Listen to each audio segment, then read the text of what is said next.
के मोर्चे को देखते हुए हम आपको एक शायरी बताते हैं।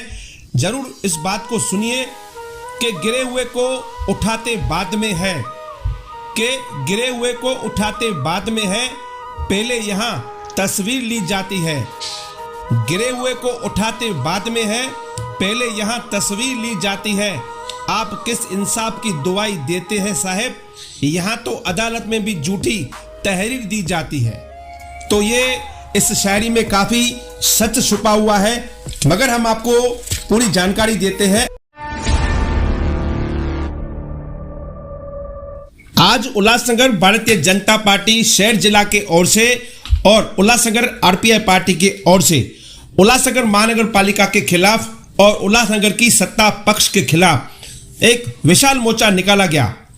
हम आपको पूरी जानकारी देते हैं। आज भारतीय जनता पार्टी के साथ आरपीआई पार्टी ने एक विशाल मोर्चा उल्लासनगर महानगर पालिका के विरुद्ध निकाला। गोल मैदान निरंकारी हाल के सामने भगवंती नवानी स्टेट प्रभाग समिति के सामने, वहां पर भारतीय जनता पार्टी के तमाम नगर सेवक वहां पर उपस्थित थे और भारतीय जनता पार्टी के नेता निरंजन डावकरे, भारतीय जनता पार्टी के आमदार कपिल पाटिल, आमदार कुमार अलानी, प्रदीप रामचंदानी, जमनू पुष्वानी, महेश सुखरमानी, राजू जग्यासी, नगर सेवक मीना अलानी, किशोर वनवारी, शेरी लुंड, नरेश दुर्गानी, प्रकाश माखीजा, मनु खेमचंदानी, नगर सेविका अर्चना कलंकारे और डॉक्टर प्रकाश नाथानी, तमाम लोग वहां पर मौजूद थे। और आरपीआई पार्टी के उल्लासनगर शहर जिला अध्यक्ष और उल्लासनगर महानगर पालिका के उप महापौर भगवान बालेराव जी, आज उन्होंने एक विशाल मोर्चा निकाला। जिस प्रकार से उल्लासनगर महानगर पालिका ने उल्लासनगर वासियों के लिए 1500 नोटिस निकाले, जिसमें स्ट्रक्चर ऑडिट कराने के लिए सबको 15 दिन का टाइम दिया गया था। भारतीय जनता पार्टी और आरपीआई का यह मुख्य विषय था कि उल्लासनगर महानगर पालिका का जो 15 दिन का जो नोटिस है वह गलत है। और उनका यह भी कहना था कि धोखादायक बिल्डिंग के लोगों को उनको किसी ट्रांजिट कैंप में उन्हें नहीं घर दिया जाता, तब तक उन बिल्डिंगों को खाली न कराया जाए। उनकी दूसरी मांग यह भी थी कि उल्लासनगर धोखादायक बिल्डिंगों का जो वाटर सप्लाई का कनेक्शन और विद्युत डिपार्टमेंट का कनेक्शन जो काटा जा रहा है वह भी नहीं काटा जाना चाहिए। इन सारी बातों पर भारतीय जनता पार्टी ने कई बार उल्लासनगर महानगर पालिका के आयुक्त को अल्टीमेट दिया था। ऐसे कई सवाल थे वहां पर बीजेपी पार्टी के नेताओं द्वारा उठाए गए थे। आइए सुनते हैं कि वहां पर नेताओं द्वारा क्या क्या कहा गया था, शहर की जनता को क्या उन्होंने बताया।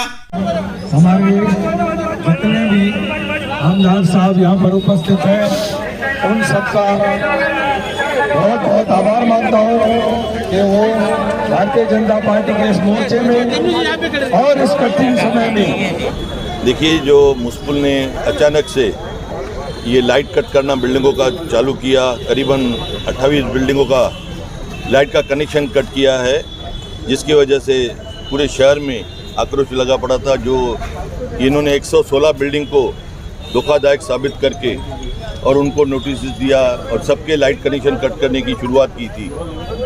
हमने जब से भारतीय जनता पार्टी आरपीआई ने कमिश्नर से महापौर से मुलाकात की कि ये अचानक से ये कहाँ से ये लाइट कनेक्शन कट कर रहे हैं, जब तक स्ट्रक्चर ऑडिट हुआ नहीं है, बिल्डिंग की कंडीशन कैसी है, किस तरीके से आपने ठाना है कि भाई ये बिल्डिंग धोखादायक है, वो उनके पास कोई पुरावा नहीं है। खरं तर आम्ही मोर्चा काढणार आहे हे समजल्याच्या नंतर घाईघाईने त्या लोकांनी ही मीटिंग घेतली आणि तिथे घोषणा केली।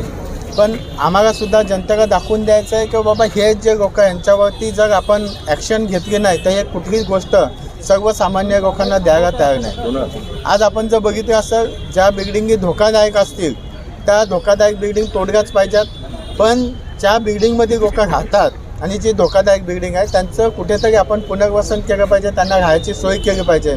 मागील 1.5 वर्षापासून जवळजवळ कोरोनामुळे सर्वांची आर्थिक परिस्थिती ढासळलेली आहे आणि त्याच्यामध्ये जर आज लोकांना जर आपण बेघर केलं तर त्यांची राहायची आपण सोय नाही केली तर ते लोक जाणार कुठे।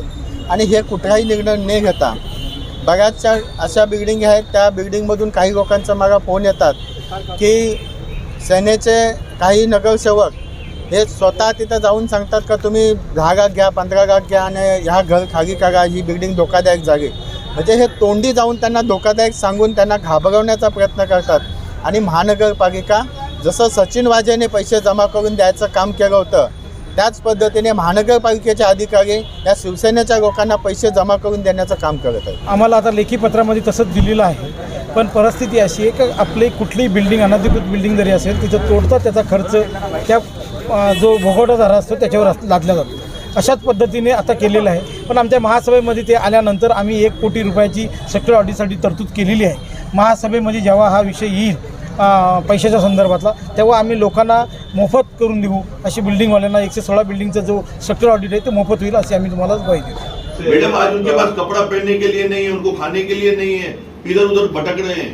कारपोरेशन उनको कोई सुविधा नहीं दे रही है, न कोई ट्रांजिट कैब है, न उनको रहने के लिए एक छोटी सी खोली भी देवे ना तो भी हम बोले उनको अकोमोडेशन दिया. वो बेचारे इधर कोई स्टेशन पे खड़ा है, कोई किधर जा रहा है, कोई किसी रिलेटिव के पास जा रहा है. अभी फर्नीचर नहीं निकालने को दिया है. कल एक आदमी रो रहा था कि मेरा फर्नीचर पड़ा, देखो बिल्डिंग तोड़ रहा है. वो कहाँ जाएंगे? भाजपा और आरपीआई कंधे से कंधा मिला के खड़े हैं. बहुत बड़ी आपदा इस सत्ता में बैठे हुए शिवसेना वालों ने की है. बैठे बैठे चैम्बरों में 1500 बिल्डिंगों को नोटिस देना, न कोई स्ट्रक्चरल ऑडिट कराना, न कोई उसकी देखरेख करना, केवल चैम्बर में बैठ के नोटिसें देना और उनको बोलना कि 15 दिन में आप स्ट्रक्चरल ऑडिट कराएं और घर खाली करें. अरे आप लोगों को शर्म आनी चाहिए. आप सत्ता में बैठे हैं, आप यहाँ की महापौर हैं, नोटिस निकलती है, आपको जानकारी नहीं मिलती है. और जब भी हम महासभा में बात करते हैं तो आप शांत बैठ के सुनते हैं और उस समय हमें बात करने के लिए रोकते हैं.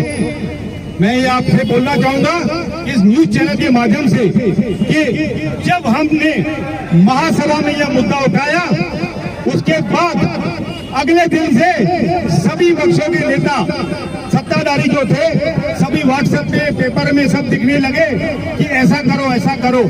अरे अगर आपको सही मायने में फोटो डाल के करते हो, वह छोड़ के सही महीना में आप हाउस में बात करो. फरवरी सरकार ने सितंबर 2019 में हमारे शहर को 2 चीजें दी कि जो इमारतें हैं उनका पुनर्विकास हो, उसके लिए जीआर निकाला. उसके बाद कलेक्टर के पास ये थी, कलेक्टर के पास रेगुलाइजेशन करने की अथॉरिटी थी, उसने कमिश्नर को दिया.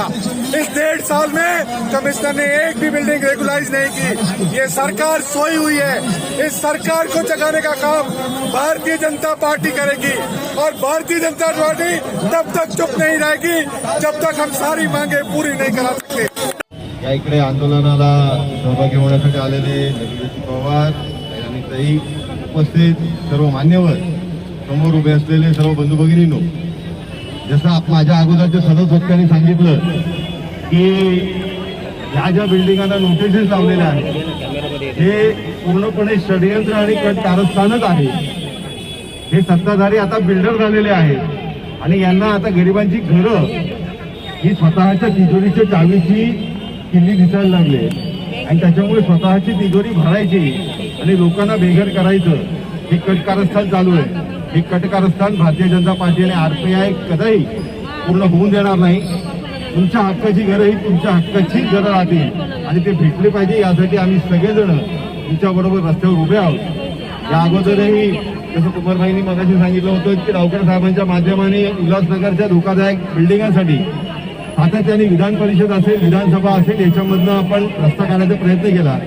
याही अधिवेशनामध्ये या विषयासाठी आम्ही सगळेच आमदार, ठाणे जिल्ह्यातले सगळे आमदार विधानभवनामध्ये निश्चितपणे आवाज उठवू आणि त्याही पुढे जाऊन तुम्हाला सांगतो की यांच्या जर आपल्या घरावर डोळा असेल तर यांच्या घरातही यांना स्वस्त बसून देणार नाही. आपल्याला देऊन माझं बोलणं या इकडेच थांबवतो.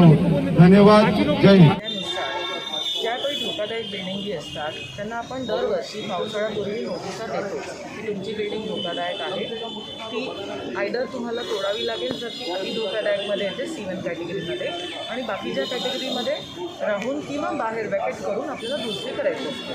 तसं दरवर्षी आपण ह्या ज्या धोकादायक बिल्डिंग्स आहेत त्यांची लिस्ट आपल्याला. हमारे चैनल को सब्सक्राइब नहीं किया है तो आप हमारे चैनल को सब्सक्राइब जरूर करें ताकि सबसे पहले शहर की खबरें हम आप तक पहुंचा